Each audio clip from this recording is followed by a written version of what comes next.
Hey guys, so the next activity is a really nice quick one that you can do right in your own backyard. So we're going to do some leaf rubbings. And all you have to do is go in your backyard. I'm out here under a tree. It's nice and hot outside, so I'm under the shade here and keeping cool. And you can go anywhere and find any leaf that you're interested in taking a print of and keeping that forever. You can see here I just took a sampling of some of the things in my yard. I have clovers, I have some red cedars, maple trees. I even have a couple of flowers that are still hanging on in the summer. So you can pick whatever type of leaf structure that you would like to use. And then the other materials you would need is some blank paper, some coloring pencils or crayons, whichever you prefer. You can also just use a standard number 2 pencil. And you'll also want a hard surface. I chose the book The Lorax because this is one of my favorite books. I highly recommend it. So it's very simple. All you do is take your hard surface and pick one of your favorite leaves. So I'm actually going to go with the sycamore leaf. Sycamores are one of my favorite types of trees. They're a really big leaf, and you can see all the veins that run through them. It's really interesting, and that's their way of transferring nutrients and water throughout the tree. So they get so tall, but when they collect water, they're able to spread that around as well as nutrients for it to grow strong. So what you do is you lay that on a hard surface, just like that, and it doesn't matter which side of the leaf that you do. If you do the flat side like this, you do get a little bit more exposure with the leaf, so I'd recommend that.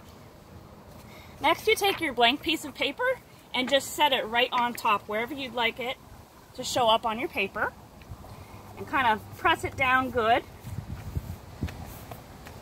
You can kind of see it starting to show through the paper. It's starting to add creases. So pick your favorite color. I'm just gonna choose some green. And all you do is press down, make sure you get a nice press on the piece of paper, feel where the leaf is, and just start rubbing your crayon across the piece of paper. And what you will see is that the leaf is going to start showing up through the paper. And you're going to get all those really cool details. So some leaves, such as this one, the harder you press, the more detail you'll see. And some of them you also have to be gentle on. Some of them, the harder you press, you actually may not see as much. So depending on your leaf, just play around with it. You'll start to get a feel of how to get that print on your piece of paper.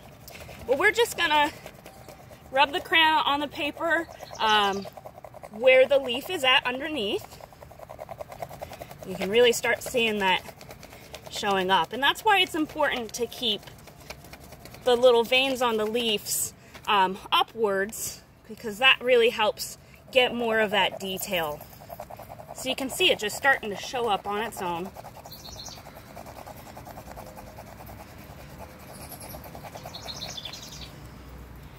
And you can even go all the way down to the stem if you'd like. You can see the stems right there.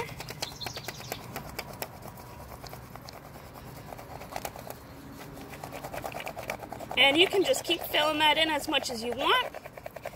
When you're finished, you'll get something that looks like this, and that's your sycamore leaf. So you can also go ahead, if you want to add a maple leaf or a clover, and put that under your paper and put some other leaves on there. You can change the colors. You can label it with a Sharpie or a marker, and you can label that sycamore leaf. And you can make a scrapbook out of this, or if you want to send this to a loved one, friend or family, and show them that you were thinking about them, or even just use it as a poster for your own bedroom. So that's how you do a leaf rubbing.